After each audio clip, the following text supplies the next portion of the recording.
Hello student, in this video lecture we are going to discuss remaining part of chemical thermodynamic. Okay, इस topic में हम discuss करेंगे standard free energy change को.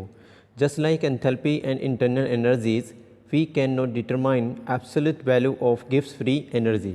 Okay, it is defined as the free energy change for a process at 298 Kelvin temperature and 1 atm pressure in which the reactants in their standard state are converted to product in their standard state, that is called standard free energy. Okay, इसको हम represent करते हैं delta जी note से. Represent by delta G note. It can be related to standard enthalpy and entropy change in the following equation. Delta G naught equals to delta H naught minus T delta S. Okay, अब delta G को हम कैसे calculate करते हैं student? तो delta G equals to summation G F means formation of product यानी Gibbs energy या free energy formation of the product in the standard state minus गिव्स free energy of the reactant in their standard state. तो यहाँ पे हमने क्या करना है, ये दोनों जो है गैसियस स्टेट में होने चाहिए. प्रोडक्ट भी गैसियस स्टेट में हम यूज़ करेंगे और रिएक्टेंट को भी हम गैसियस स्टेट में यूज़ करते हैं. या फिर हम इसको ऐसे भी लिख सकते हैं, delta G equals to sum of the standard free energies formation of product sum of the standard free energies formation of the reactant. But ये कैसे होने चाहिए स्टूडेंट? गैसियस स्टेट में होने चाहिए. ठीक है, आगे मूव करते हैं. Let us consider a general reaction. इस इक्वेशन को हम कैसे अप्लाई करेंगे इसमें हम देखते हैं. N1A ये स्टोइकियोमेट्रिक कोफिशिएंट है, मोल है, plus N2B equals to N3L plus N4M. Delta G not equals to summation Gibbs free energy F standard state product minus Gibbs free energy का समेशन फॉर्मेशन ऑफ रिएक्टेंट. ठीक है, अब हमने इस equation को कैसे अप्लाई करना है स्टूडेंट? तो यहाँ पे आप देखेंगे ध्यान से N3 है ना, GF और L यहाँ पे ये लिखा हुआ है. तो इस L को हमने यहाँ पे ये प्रोडक्ट में लिखा है L और ये M, तो इसको हमने इस तरह से आगे लिख लेना है. ये N3 है, ये N4 है और L और M. तो इसको मैंने यहाँ पे इस तरह से रिप्रेजेंट किया, N3GL एंड N4GF. ये हो गया स्टूडेंट प्रोडक्ट का, और ये हो गया N1GFA माइनस N2GFB, ये हो गया रिएक्टेंट. ठीक है, अब देखते हैं आगे. डेल्टा GF का मीनिंग क्या होता है? यानी गिव्स free energy formation in their standard state. Standard free energy formation is defined as the free energy change when 1 mole of a compound is formed from its constituent element in their standard state. Okay, उसे हम कहते हैं standard free energy formation. आगे move करते हैं student. इस questions को करेंगे, ये क्वेश्चंस इसी से रिलेटिव है. Will the reactions I2 solid plus H2S gas. Okay, तो बनता है 2HI gas plus sulphur solid. Proceed spontaneously, ये रिएक्शन जो है स्पॉन्टेनियस हो रही है in the forward direction at 298 kelvin. यहाँ पे डेल्टा जी फॉर्मेशन HI का दिया है स्टूडेंट गैस स्टेट में 1.8 किलो जूल पर मोल, एंड डेल्टा जी दे रखा है यहाँ पर H2S फॉर्मेशन का 33.8 किलो जूल पर मोल. स्टूडेंट ये दो वैल्यू दी हैं, ये गैसियस वाले की हैं. सॉलिड में हम जीरो मानेंगे, हमने इस गैसियस को और इस गैसियस को फोकस करना है. ठीक है, तो यहाँ पे आप देखेंगे delta G equals to summation G F product का delta G summation formation of reactant का, है ना. तो हमने इस यहाँ से इस वैल्यू को पुट करना है जो हमें क्वेश्चन में गिवन है. तो यहाँ पे स्टूडेंट 2GFHI गैस के लिए प्लस GFS सॉलिड के लिए हमने लिखना तो सभी कुछ है यहाँ पे, माइनस ये अब रिएक्टेंट का लिखेंगे 1 इंटू GF, यहाँ पे ये I2. ठीक है, तो यहाँ पे हमने इस तरह से I2 सॉलिड लिखा, और ये 1 जो है हम स्टोइकियोमेट्रिक लिख सकते हैं, जरूरी नहीं है 1 को लिखें, प्लस GF H2S गैस का लिख लिया हमने स्टैंडर्ड फ्री एनर्जी फॉर्मेशन. अब स्टूडेंट यहाँ पे जो वैल्यूज़ है उसको पुट कीजिए. HI की वैल्यू 1.8 किलो जूल दे रखी है, और यहाँ पे आप देखेंगे तो सल्फर सॉलिड है, तो यहाँ पे हम 0 लिखेंगे इसकी वैल्यू. इसी तरह से स्टूडेंट यहाँ पे I2 है, I2 क्या है यहाँ पर सॉलिड फॉर्म में है, तो यहाँ पे 0 आ जाएगा. ठीक है, यहाँ पे हमने 0 और H2S का दे रखा है 33.8. तो स्टूडेंट आप इसको कैलकुलेशन करते हैं तो आपको आंसर मिल जाएगा -30.2 किलो जूल. नेगेटिव वैल्यू जो यहाँ पे स्टूडेंट ये है, ये shows that the process is spontaneous in the forward direction. Process spontaneous है और कैसे मूव कर रही है? फॉरवर्ड डायरेक्शन में मूव कर रही है. ठीक है, ओके. आगे बढ़ते हैं, थर्ड लॉ ऑफ थर्मोडायनेमिक, बहुत इंपॉर्टेंट है स्टूडेंट, ध्यान देना इस पे आप सभी लोग। TW Richard, Walter Nernst, max Planck, ये 3 साइंटिस्ट थे, इन्होंने थर्ड लॉ की बात करी। इससे पहले आपने पढ़ चुके हैं फर्स्ट लॉ।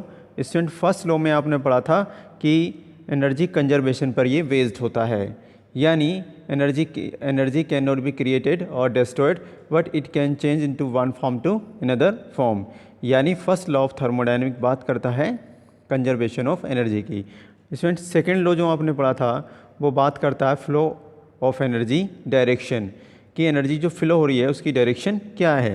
तो सेकेंड लॉ भी आपने डिस्कस कर लिया था। अब स्टूडेंट थर्ड लॉ के बारे में हम समझने वाले हैं। यहाँ पे ये एब्सोल्यूट एंट्रोपी के बारे में बताने वाला है, यानी एब्सोल्यूट एंट्रोपी को कैसे आप कैलकुलेट कर सकते हैं। तो समझते हैं ये statement, every substance has definite positive entropy, है ना। हर एक सब्सटेंस के पास कुछ एंट्रोपी होती है, जब स्पॉन्टेनियस प्रोसेस होती है तो वो फ्लो करना शुरू कर देता है, जिससे कि रैंडमनेस इंक्रीज होती है। तो हम ये बोलते हैं student, every substance has finite positive entropy but at the absolute zero temperature the entropy may become zero, है ना। एब्सोल्यूट जीरो टेम्परेचर पर एंट्रोपी क्या हो जाएगी, ज़ीरो हो जाती है। And does so become in the case of perfectly crystalline solid, ठीक है। तो statement 2, entropy of a solid और liquid approach zero at absolute zero of temperature. तो स्टूडेंट यहाँ पे अगर हम बात करते हैं कि एंट्रोपी ऑफ अ सॉलिड और लिक्विड की अगर हमने बात की जाए तो approach zero at the absolute zero of temperature it can be mathematically expressed as limit entropy S equals to zero, है ना।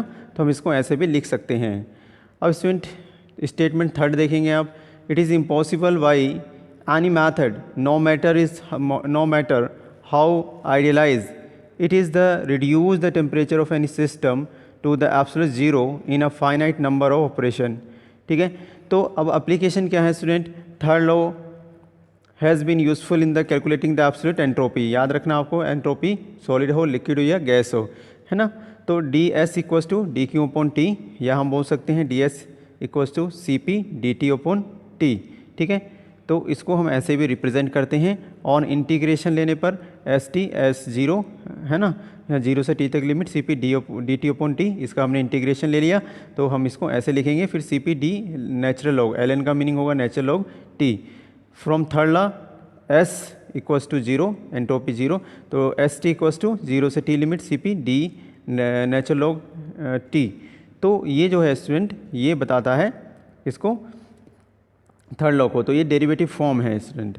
Now when entropy of A 1 mole of substance expressed, कैसे हम एंट्रोपी को यहाँ पर एक्सप्रेस करते हैं, तो 298 केल्विन और 1 atm प्रेशर पर it call the standard entropy, जैसे कि अभी हमने गिब्स एनर्जी को पढ़ा था, सेम ऐसे ही। Delta S equals to summation of entropy product summation of entropy reactant, है ना। आप इसमें से ऐसे निकाल सकते हैं इसकी वैल्यू, जैसे कि ये रिएक्शन दे रखी है C2H6 गैस, लेकिन ये दोनों कैसे होनी चाहिए, गैसेज स्टेट में ही होनी चाहिए। तो C2H6 H2 प्लस C2H4, तो डेल्टा G इक्वल्स टू यहाँ पे हमने S प्रोडक्ट और S रिएक्टेंट लिखा, और स्टूडेंट यहाँ पे आप बात करते हैं प्रोडक्ट की, तो H2 प्लस C2H4 ये दो प्रोडक्ट गैस फॉर्म में है, इसको हमने यहाँ पे लिख लिया। एंड यहाँ पे ये क्या है, गैस है, तो C2H6 को हमने रिएक्टेंट को यहाँ लिखा, ठीक है। तो इस तरह से आप इसको करेंगे। Now the question, calculate the delta G for the following reactions. यहाँ पे ये रिएक्शन दे रखी है CO gas plus half O2 gas equals to CO2 gas, और डेल्टा H की वैल्यू -282.84 किलो जूल। यहाँ पे एंट्रोपी CO2 को दे रखी है 213.8 joule per kelvin per mole, and S equals to 197.2 joule per kelvin per mole. Now SO2 equals to 205.0 kelvin per mole. So the solution of these reactions, now delta S equals to S product minus S reactant. Now put the value here as CO2 minus SCO plus half O2 SO2. Now CO2 value यहाँ से आप put करेंगे तो student आपको ये इस तरह का वैल्यू मिल जाएगा, simple, -197.9 plus half into 205, Now you get minus 86.6 joule per Kelvin. According to Gibbs-Helmholtz equation, delta Z equals to delta H standard minus T delta S. Now student delta H की value आपने यहाँ पे put करनी है -282.84 -298 into -86.6 into 10 to the power -3. Now you get answer of this question equals to -257.033 kilo joule. तो student ये इसका answer है और इस तरह से आपने क्वेश्चन करने हैं.